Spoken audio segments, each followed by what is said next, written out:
Okay, welcome back. This is the second instalment of your free intro course that I'm giving out. The poses today, I hope you did the poses in the last couple of days. You don't have to do it. I'm not suggesting that you do them every day. The whole point is when you see the full course, what I do is I do one section for the legs for one day, one section for the hips, one section, as I repeated, from yesterday's shoulders, and then the back. And the way that I personally do it, you can do like 15 minutes one day for each session, which would be 4 days. What I do, because I like to do it usually after I've gone for a run or whatever, I warmed up, which I didn't point out in yesterday's video, did I? It's really important to warm up before doing this as well. And there is a warm-up section. I put it in the book, and there's a link to the YouTube video that I put up there. Which I do apologise, it's not the most professionally shot. I'm not a professional, so for production or for the camera work, I'm just doing this to share it. If you like it, great. Maybe later down the line I will get fancy and I'll get all lights in and I'll get myself a proper videographer or something like that. But for now, the importance is to warm up. So as I said, you have 4 sections. What I do is I do 2 sections twice a week. So that's 2 times a week, and so it's 30 minutes 2 times a week, and it's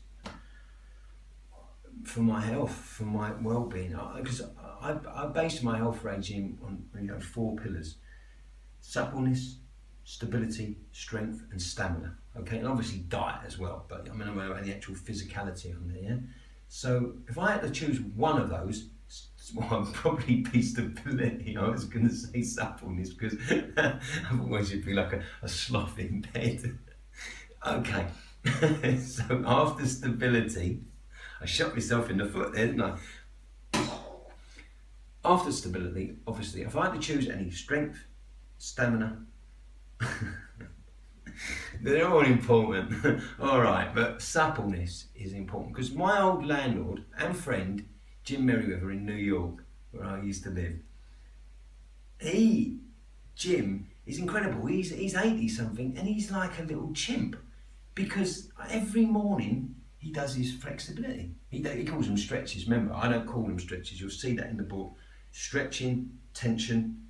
We do releases and relaxation techniques, okay? We relax the mind, we release the tension. Relax the mind, release the tension. Do the work, reap the rewards. So let's get on to it today, okay? The first pose that you're gonna see, I call it the King Cobra climbs the wall. My favourite snake is the King Cobra. I lived in Thailand a lot of my life. I wrote children's books in Thailand when I was there. It's my spiritual home. I love it. If you haven't been to Thailand, go. Great people, great food, beautiful, beautiful country. It's amazing, amazing. Anyway, so I call it the King Cobra. Sorry, I've got a scratchy nose. The King Cobra climbs the wall. It's very, very similar to obviously the Cobra, the Cobra Bujrasana in yoga, but I do it with an assisted way against the wall, and it's 2 parts. So the first part is just to open up the psoas, open up the front of the body down here, and it opens up the hips. It's a brilliant, brilliant pose. The second part is I really go deep into it, and when you do, you let your shoulders melt.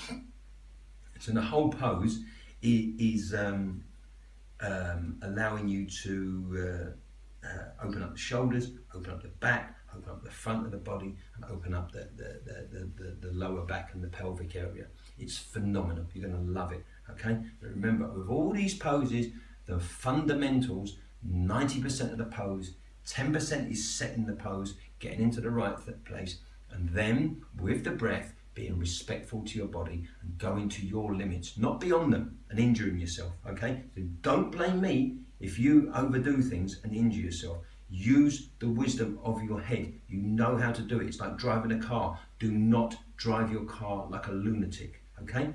If you drive sensibly, you're not going to crash. Why would you crash? You know what your limits are. You know in your heart of hearts. So with this course, listen to yourself, okay? Know your boundaries, okay? Don't go beyond them. Very simple. Now, the next pose is called the Cure the Culprit pose. The reason I'm smiling is because a cat that I found about 4 years ago in New York City, destitute in the middle of the road, has just walked in, and I've brought her with me all around the world ever since. Her name's Slinky, and she's jumping up there to go and look out the window. Anyway, so the next pose I call the Cure the Culprit pose. It's from the little bonus section I put into the course, the full course, called the For Sciatica section, because it was the main poses that I used to cure my sciatica, and it worked a treat. And this one here is one of the most amazing ones here. It will open up the piriformis muscle here, release the tension from it. Now, the piriformis is a small little muscle at the back there, and the sciatica runs underneath it. Now, if there's a lot of tension in the piriformis, it's going to rub on the sciatica. That's what causes the bloody pain. It's very, very simple to cure. Really, really simple to cure. You just got to release the tension, and also this other muscle here called the psoas muscle, right? This psoas muscle runs underneath the abs. It goes into the top of the femur bone and at the back of it, runs up there. It's a very, very important muscle in the body because it keeps the curvature of the spine. I go into it in the pose, okay? So that's there. It's a very, very, very good pose. Cure the culprit. It's a very easy one to do. You're laying on your back. It's going to help with the whole pelvic area as well. Now afterwards, I put one of my favourite poses in that I learned in yoga in India when I first learned, and I couldn't believe it was a yoga pose. It's basically trying not to fall asleep pose and melting into the ground. It is a phenomenal way to chill out, restore your body, and to relax after a hard day's work. This pose alone, or during the middle of the day, anytime, I really recommend when you do it, put an eye patch on, put a little cushion underneath your head, okay? If it's chilly, depending on where you are, what time of the year, whatever, put a little blanket over yourself and just chilled up, you know what, out, and just with every breath, melt deeper. Use the technique that I used in the pose, in the video that James showed me. I'm sorry about the sound level. I do apologise on there when I shot the video. As I told you, I'm not professional. I will get better when that's the only one actually where it really is bad, the sound. So I don't know what I'm apologising for. It's only one, but I do apologise because I'm that kind of person. I like to apologise. Anyway, so get into that. At first, it may seem a bit tense the first couple of times you do it, but when you get into it, it's amazing. Just chill out, just let the tension of the day go, forget everything. When you do these poses, I know we've got family, I know we've got kids, I know we've got work and this and that, but just try to put aside 15 minutes of you time, because these poses are going to change your body. They're going to stop you going down that route of a bad back that becomes, you're out of whack. Like that example I gave before. You're in a bed for 30 years, laying on one side. Of course, one side of your body is going to be shorter than the other. It's going to be out of whack, as they say in New York City. I love that term, out of whack. You know what I mean? It's going to be out of alignment, and that's going to cause nerve impingement. But if you go to your doctor again, he's going to give you drugs, going to give you painkillers, okay? Then it's going to continue, and then you're going to be hooked on it, and you're going to get to a point where you don't want to take those drugs. Then when you don't take the drug, the pain becomes unbearable because you become a wimp. It's not to be rude, but that's what happened. Think about it, okay? All you've got is a nerve that's out. Your body's not supposed to be in pain. Your body's got a great intelligence, but you go to your doctor, and your doctor, don't mean to be rude, has a vested interest in giving you drugs or sending you to, maybe not, that's a bit harsh to say a vested interest, okay? But if everybody was well, there'd be no business for the doctors, would there? So, quite simply, don't go down that path of being one of those people. When you get pain, think, hold on, there's a cause and there's an effect. What caused your body to be in pain? It's out of whack. And then if it continues to be out of whack, guess what? Then doctors go, we got herniated disc. Well, why did you get a bloody herniated disc? Because year after year after year after year after year, you avoided doing something about it. Because when your peer group doesn't know. I've seen the light. That's why I want to share these things, because it works. It bloody works. But if you go to your doctor, or you go to anybody, you talk to your mates in the pub, they're going to go, oh, I've bad back. Because they don't know. I'm one of these lucky buggers that have had I want to swear because I do swear quite a bit. I'm not an angel. But you know, I mean, I've had lots of spare time to learn this. I've been able to go to the beaches. I basically, I worked a few months every year doing my painting. I had all this time to go off to India and to Thailand to learn with great masters, all these different things, great teachers. You know, I've also learned the breathing with Wim Hof. I've gone from, I'm not saying this to impress you, okay? I'm saying to impress upon you, as Tony Robbins would say. I'm saying to impress upon you. I've sat here on my mat. I'm looking over there because my workbook's over there that I do it with, right? And I've gone from 45 seconds I could hold my breath when I was doing the scuba diving in Thailand, right? With my mates in Thailand when I used to work over there doing the scuba diving, right? 45 seconds I could hold my breath for. I did the other day 5 minutes 10, and I swear to you, I'm not trying to tell you to impress you. The whole point of the Wim Hof course is to show it ourselves, and he's an amazing man. If you haven't seen him, Wim Hof the Iceman, okay? He's a nutbag, a good nutbag. He's done, they're writing the books on physiology,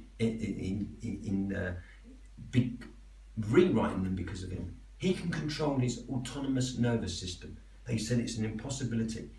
They've heard about yogis doing it before in the past, but this guy has done it with the Rabud University and Yale University Medical School are studying him, and he's proven it. He's an amazing man. Anyway, the reason I'm telling you all this is because I've had this spare time to do this, okay? So please, please don't trust me, as I say in all the videos I've made. Don't trust me. Listen to what I say. Read the instructions carefully. Read the bit on the breath. Read the bit about we're not stretching, we're releasing. We're using the intelligence to isolate certain parts of the body to allow the muscles to relax by releasing the tension inside them. We relax the mind with the breath. Remember, if you're focused on one thing fully, or 90% on the breath, that 10% of those bad thoughts, oh, it's painful, oh, it's this, oh, I can only go that far, oh, I can only do this, all those limiting thoughts will get blown out. I teach at a seniors home, one of the places that I teach, right? And I've got these two people in the class, 102 years old, right? Keith, and I forget the names, Mary, yeah, Keith and Mary, right? And I got I get them going like trains, like a train, and they're energized, they love it. You know, okay, it's only chair exercises we do, and chair releases, you know, I get them going over like this, and they do it. And they said they've been at 102 and it's working for them. Okay, so if it works for 102-year-olds, it can work for you. So if you're 103 and watching this, write to me, please, or write to me. Let me know. But listen, the reason I'm going on so much about this and so passionate and rambling and sound like a crazy lunatic probably to you guys is because I know it works. Okay, I know it works. And that's why I want to share you. But again, if you go to your friends in the pub, friends, your relatives, people at work, people are all going to share the same thing because you guys are trained to do your job, okay? My job was painting for 25 years for a few hours a day, spray cans, and the rest of the time studying bloody nutrition, which is my passion. Do you want me to talk to you about alpha gamma linolenic acids? Do you want me to talk to you about EPAs? Pernicious green lit muscles. I remember I went to a vet 23 years ago in New York trying to tell them about pernicious green lit muscles because my dog had dysplasia, right? And how the Chinese have been using them for 3,000 years. And he looked at me, rolled his eyes at my wife at the time. So what does this guy know? Okay? Anyway, they're anti-inflammatories, they're an EPA. I can't pronounce this word very correctly, but I'm going to try and say icosapentacetic acid, right? It's an EPA. It's the most highly evolved, usable form of an essential fatty acid for the body, right? They're anti-inflammatories. They've been using them for thousands of years in China. But I went to the vet on it. I am rambling, I'm sorry. But my point is this, okay? Anyway, so the vet tried to sell me vitamin C tablets. Dogs don't need vitamin C. Why would he try and sell me that? That's just one example. Anyway, the next time I went to the vet, he'd left that vet. in that surgery, and the next one went there, and it was mad because he said, "You got a Rottweiler." Well, he didn't say you got a Rottweiler, son. He said, "You're a Rottweiler, son. Have you ever thought before you had the operation of dysplasia of giving him powdered green lip finish?" My wife, Lisa, went. She heard John and he hit the floor. So how do you know about that? Oh, he said, I read about it in the what was it? I think it was the Harvard newsletter. I went, oh, really? I'm thinking, same place I read about it, but a couple of years before you, mate. That was 22 years ago, okay? Anyway, basically the point I'm trying to make, I'm rambling, I know I am. I've had a lot of spare time on my hands. I've done a lot of research. And I just want to share it because it works. It's worked for me, it's worked for my family, it's worked for my friends, it's worked for all the people I teach now. So, sorry to ramble. I'm a professional rambler. I've rambled all around the world for 35 years. So look, again, you're going to learn today. You're going to learn the King Cobra, you're going to learn the Cure the Culprit, and you're going to learn the royalty pose.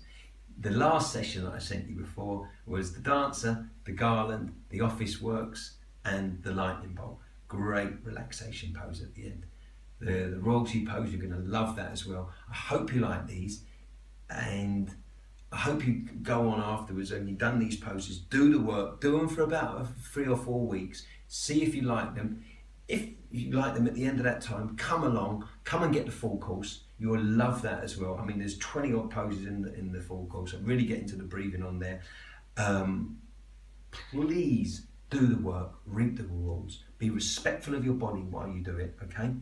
And I swear to I swear to God, okay, I know it works. That's why I'm going on. I know I go on, but it does, okay? So your choices are do nothing, end up going down the normal path that normal people do. Come down this crazy path with me because I know it works, okay? So it's been a pleasure sharing all this with you, or what I'm about to share in a minute on the videos. If you like it, tell your friends. If you don't, tell them as well. I don't care because it's not for everyone. You might just think I'm a nutbag. If you do, that's your choice. But I again, I ask you just to do the work. Put some time down for you, even throughout the day, doing this office works pose. And you'll see the benefits of it. Okay, so enjoy the videos coming up, and I'll see you down the line. Thanks a lot. Okay, this pose I call the King Cobra. It's my favourite snake. I wouldn't say that if it was in my bungalow or in my bed late at night, but I like to look at it from a distance in the wild. I've seen one in Thailand, very, very close to me. I wasn't scratching my nose because I was lying. I actually have seen one. It was at sunset. It was on the way to the Jungle Club, and it was about a 12-foot snake. It was amazing. The reason I was scratching my nose is probably because I had a memory. I wouldn't say I've seen two, but I kind of just seen the bit of the tail from my friend Lek was after it when it was in the bungalows at White Winds. But that's why I was, like that. But it's the King Cobra. They grow up to, I think, about 15 feet. They can rise about a third of their body off the floor, so 5-foot strike zone. They're serious creatures, and they're very, very majestic, very, very beautiful. They eat other snakes. That's what they live off. Interesting creature. Now I call it the King Cobra climbs the wall because I do a 2-part one and I use the wall to assist us. In yoga, this pose is called, if I remember correctly, Bujyasana, which means the cobra pose, and they do it in yoga just like this, on the floor, like this, and then go up, like that, okay? What we're going to do, we're going to do a 2-part pose, okay? So we're going to do, with our fingers, like the Sphinx. Some people call this a Sphinx pose, right? So we've got this on our front, again. We make sure that we're even on the pelvic floor there, and then we, on the forearms, about shoulder width apart. And all we're going to do from here, it looks such a benign, innocuous, innocent pose, right? We're just going to go from here, and we're going to make sure that we're pressing in with the pelvic girdle evenly, and we use that as the base. So we press down to go up, and we don't try and go up, we just go up with the breath. breathe out. Breathe into that lower back. Breathe out. Breathe into the chest. In, find your limitations, breathe them out. In, find your limitations, breathe them out. In, find your limitations, breathe them out. In, find your limitations, breathe them out. Now with this pose you're going to find, you eventually you're just going to elevate a little bit more, a little bit more, and a little bit more, okay? Don't try and force it. You can push yourself a bit, but don't force it, okay? Be respectful. It might be a little bit painful in your lower back. If it's really, really painful, then ease off, and you can go up into child's pose and you can just breathe it out. But if you come here and every single time you come here and you go, it's too painful, it's too painful. Well, unless I honestly don't know what to say, because if you're going to back off each time that you get pain, that's your choice, it's your decision. I can't force you, I can't tell you, because you could sue me. So I'm not going to say that. I mean, you could injure yourself. You could do, if you're going to believe that you're going to injure yourself. But if you follow my guidelines and do as I've done, because if you do as I've done, you can't get injured. But if you do what's in your head differently, I'm sure you could. So, again, go to your limits, Don't go beyond them. Remember, I spoke about that before. It's like on a motorbike. You don't drive a motorbike beyond your limits, or a car. You'll kill yourself, or you'll injure yourself and damage yourself and your bike, okay? So you drive to your limits. Inside your limits, you feel them. But each time you expand your limits. Get it? It's quite simple. How can you injure yourself if you don't go beyond your limits? You go to your limits. That's the whole point of what I'm sharing with you here. I'm not teaching you, I'm sharing, okay? If you want to do this, do it, but don't try it. Remember in Star Wars, Yoda, don't try, do. When Luke couldn't raise the Millennium Falcon or whatever it was out the swamp, when he couldn't get the craft that they were in. Sorry, not the Millennium Falcon. And he couldn't get it out the swamp. And he tried and tried and tried and tried. And Yoda said to him, don't try, do. So what we're going to do here is not go beyond our limits. We're going to go to our limits with the breath. Own them, breathe them out. And each week, slowly, slowly, slowly, slowly, slowly, things will open up. A new life will come into us. Okay? So let's do this again together. First part, shoulders, arms, forearms, basing on the thing. The middle finger will be touching the wall as a support, as a guideline, and we breathe out. As we breathe out, we go up a bit. Find our limits. Breathe them out. Go up a bit. Look up to the ceiling with the eyes. Then we scoot forward a little bit and we open up the arms just a little bit, just a little bit wider than the shoulders. Remember the fingers again, thumb and forefinger touch the wall. And now we push up like this. You see? Just like that. You get that? Straight arms.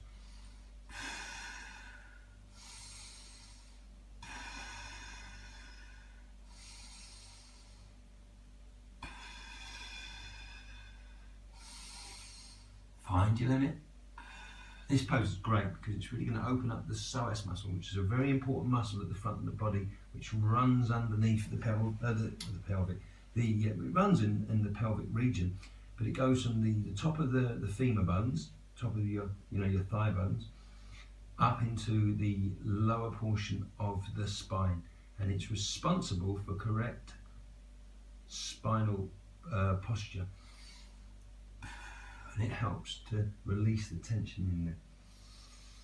And this is also good to bring the shoulder bones together, here, again, spiraling them outwards, allowing them to melt.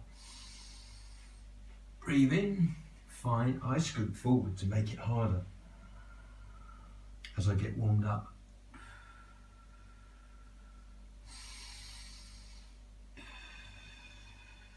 It's a great pose, phenomenal pose. You're going to love it.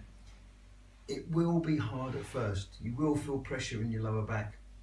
But remember, be respectful to your body, you know? Be respectful. Don't go beyond your limitations. Don't go beyond your boundaries. Go to them, okay? It's like driving a racing car. It's like riding a racing bike, okay? You do not want to go beyond your boundaries. Go to them, face them, see them, okay? Own them, breathe them out. Constant and never-ending improvement. If you can only do this one for a few breaths on the first few weeks, no problem. Be realistic, be reasonable, and be courageous. Have the courage to write down, even if it's 5 breaths, even if it's 20 seconds, and you set your timer for a minute. No biggie. Pat yourself on the back. Joseph McClendon III. Shake that ass, as he says. Be realistic. Write down what you did. You've got a benchmark. And the following week, give 100% effort and do a little bit more. 100% effort, do a little bit more. Okay? And even if you don't reach your target and you've given 100% effort, you've had a bad week, so what? Don't be hard on yourself. Be easy on yourself. Be respectful to yourself. Okay? Simple.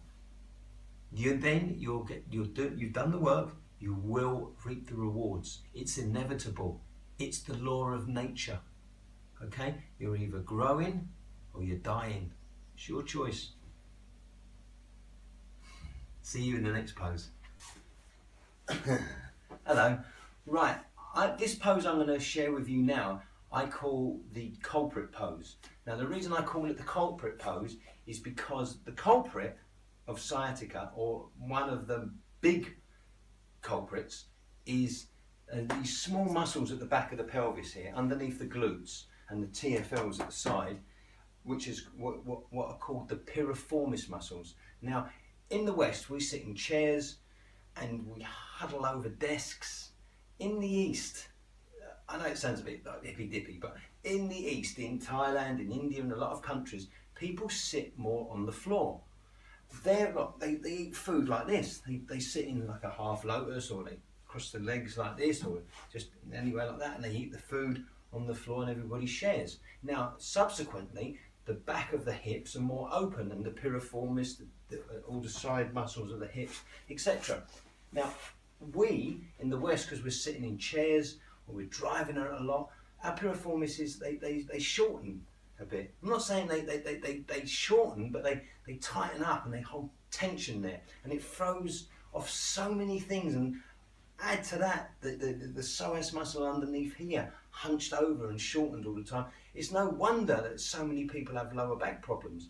But these things, and I found out inadvertently through getting sciatica myself, through being hunched over for years painting, that these simple poses and exercises that I'm sharing with you, they fix it. I've seen it happen for so many people. It's brilliant. So let's get into this. So I'll stop talking, okay, and just show you and share with you. And you can do it yourself and reap the benefits.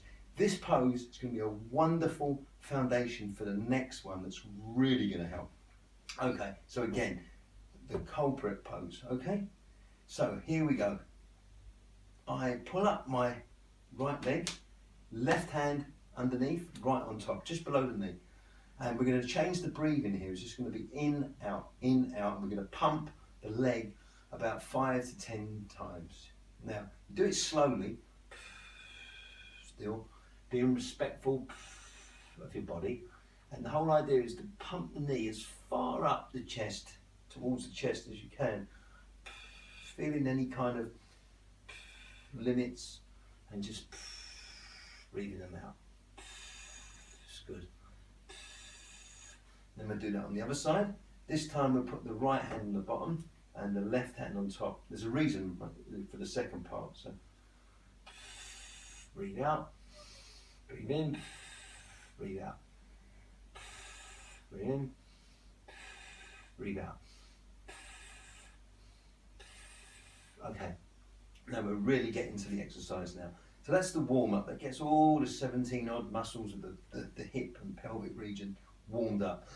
Excuse me. Now, left hand on the bottom. The reason for that is we're going to go towards the shoulder. Right hand on top. And then, again, we're going back to our normal 3-stage breathing. Breathe in. Feel where but we're pulling towards the shoulder, diagonally. Breathe in. Feel where our limits are, where our boundaries are, all the crud that we've created, and breathe it out. And now, a good tip here, which I found really useful. I won't get into too much hippy-dippy stuff about the pudendal nerve and pubic coccygeal muscles, but just pull up the pelvic floor. Just trust me on this. Ladies, it's like your Kegel exercises. Men, it's like, you know, you're, I don't know, whatever. You're having a wee and you want to stop really quickly. Those muscles, not your bum muscles, the bit in between, you know, your two bits, your bum and your other bits. Okay, they're called the pelvic floor. The technical term is the pubal coccygeal muscles. That will help this pose immensely, just to pull them in, and also sucking your lower belly.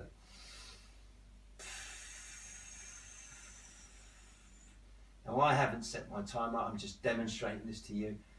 You should set your timer so you've got your benchmark to work from, and you get the point. Now, this is a very deep stretch. So when you come out of it, for me, I mean, I'm doing this for a long time and it still aches a bit, you know? It's part and parcel of the process. It's gonna hurt a little bit. Not like it's gonna hurt and you're gonna end up dying or anything's gonna rip or tear.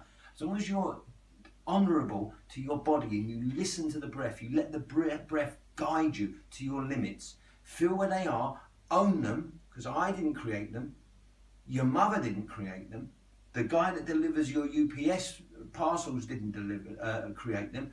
We all created our own limitations. So it's for us to breathe them in, breathe in fresh oxygenated blood, fresh oxygen, oxygenate the blood, find where our limits are, and get rid of them with a breath. That's all I want from you. I really want these poses to help you like they help me, and that's why I'm making these videos. That's why I'm taking my time out to share them with you.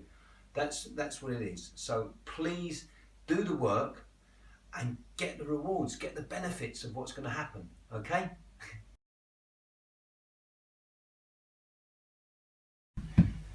The royalty of relaxation poses, as I call it. In yoga, they call it shavasana, which means the corpse pose, because you're literally going to die here for a little while.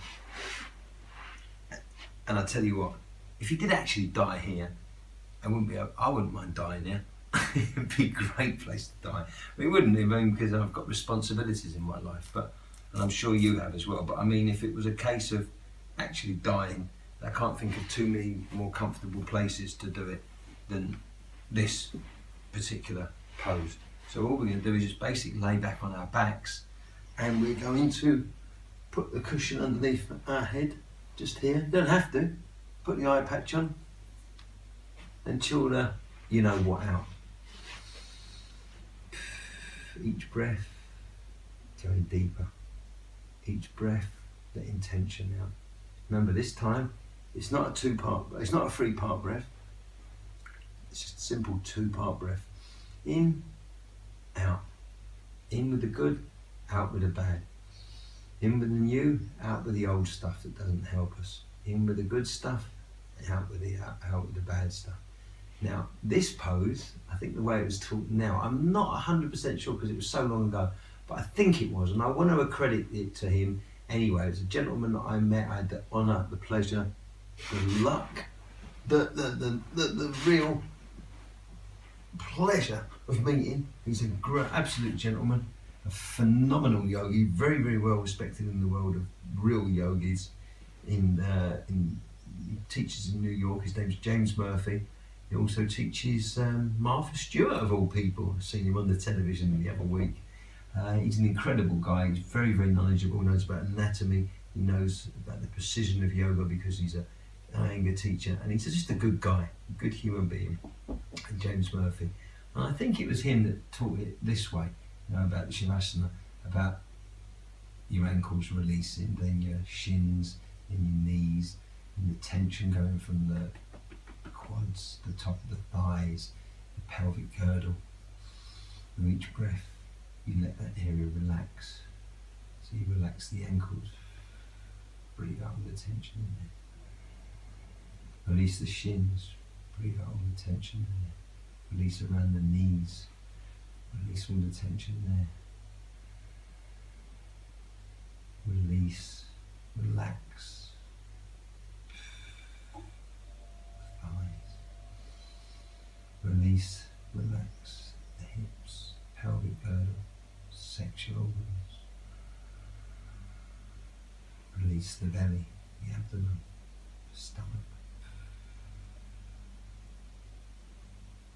Release the chest, the torso, the shoulders.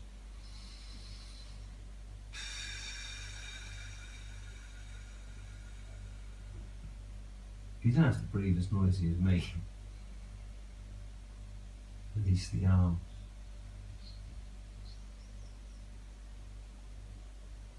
Release the head. Release all the tension in the head. All the tension in the head. And then feel new life coming into the head.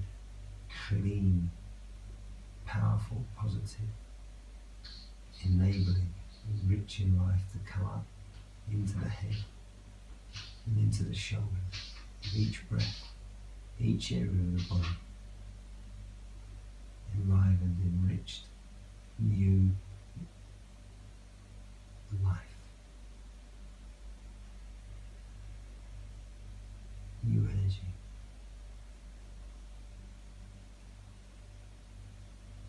With each breath you go deep. So you do that for each area of the body. You think of it as new, enlivened, empowered, invigorated, rejuvenated, emboldened, enabled. Any positive words you can think of, anything beautiful and positive is going to go in your body. This is a time of goodness, of relaxing. And you've done all that, and you just, you set your timer. I didn't mention that. You just set your timer for, say, 15 minutes, 10 minutes. I do 15 minutes. I do 20 minutes some days. Because this is so relaxing. You are going to love this pose. If you haven't done it before, it looks like nothing. It's so beneficial. And it's going to reset your body, it's going to allow you to relax, it's going to allow you to get rid of the tension. And all I can say is I hope you enjoy it as much as me. And when you come out of it, go to the right hand side. There's reasons for it. I want to go into it, but go over to your right, put your hands together like this. Stay out here for 3 or 4 breaths. Chill out. When you come up nice and gently, nice and easily. Chill out. Take it easy, enjoy what's just happened to your body, and I'll see you in the next pose. And I hope you get the benefits, the rewards. There's no need for can I with this, because it's a constant and never-ending improvement, because trust me, this is going to happen naturally, okay? So enjoy the pose, hope you get the benefits, hope you reap the rewards. See you in the next pose. Bye.